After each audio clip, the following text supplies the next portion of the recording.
Doctor Manmohan Singh, एक ऐसा नाम जो भारत के आर्थिक इतिहास में हमेशा चमकता रहेगा।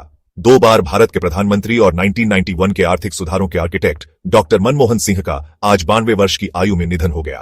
उनके जीवन की हर कहानी हमें उनकी महानता, ज्ञान और प्रतिभा का एहसास कराती है। आइए जानते हैं उनके जीवन की यह प्रेरणादायक यात्रा। 26 सितंबर 1932 पंजाब के एक छोटे से गांव में जन्मे मनमोहन सिंह ने अपनी प्रारंभिक शिक्षा पंजाब यूनिवर्सिटी से प्राप्त की, लेकिन उनकी प्रतिभा ने उन्हें कैम्ब्रिज यूनिवर्सिटी तक पहुंचा दिया, जहां उन्होंने अर्थशास्त्र में ऑनर्स की डिग्री हासिल की। क्या आप जानते हैं 1971 में उन्होंने भारत सरकार के आर्थिक सलाहकार के रूप में अपनी सेवाएं शुरू की। इसके बाद वे भारतीय रिजर्व बैंक के गवर्नर और वित्त मंत्रालय में मुख्य आर्थिक सलाहकार जैसे अहम पदों पर रहे। उनके योगदान ने भारत की आर्थिक नीतियों को एक नई दिशा दी। लेकिन असली कहानी 1991 में शुरू हुई, जब भारत आर्थिक संकट से जूझ रहा था।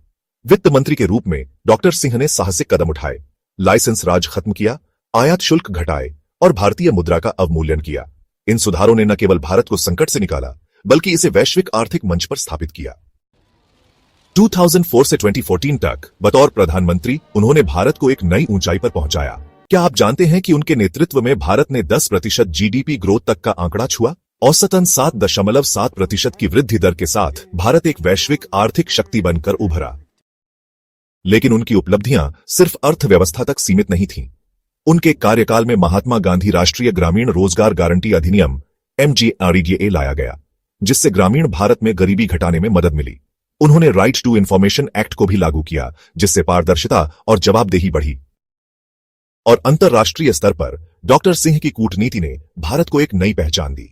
2008 में भारत अमेरिका परमाणु समझौते ने न केवल भारत की ऊर्जा सुरक्षा सुनिश्चित की, बल्कि इसे वैश्विक मंच पर एक सशक्त भूमिका दी। प्रधानमंत्री नरेंद्र मोदी ने उनके निधन पर कहा, डॉक्टर मनमोहन सिंह जी के निधन से भारत ने एक प्रतिष्ठित नेता को खो दिया है। उनका ज्ञान और विनम्रता उन्हें एक अद्वितीय नेता बनाते थे। उनकी उपलब्धियों को अनेक पुरस्कारों और सम्मानों से सराहा गया। 1987 में उन्हें पद्म विभूषण से नवाजा गया। 1993 में यूरोमनी ने उन्हें finance minister of the year का खिताब दिया और दुनिया भर की यूनिवर्सिटीज ने उन्हें मानद उपाधियां दी। डॉक्टर सिंह अपने पीछे अपनी पत्नी गुरशरण कौर और 3 बेटियों को छोड़ गए हैं। डॉक्टर मनमोहन सिंह का योगदान भारतीय इतिहास में अमर रहेगा। एक ऐसा नेता जिन्होंने न केवल भारत की आर्थिक स्थिति को मजबूत किया, बल्कि सामाजिक और अंतर्राष्ट्रीय स्तर पर देश को गर्व महसूस कराया। हम उनके महान जीवन को सलाम करते हैं।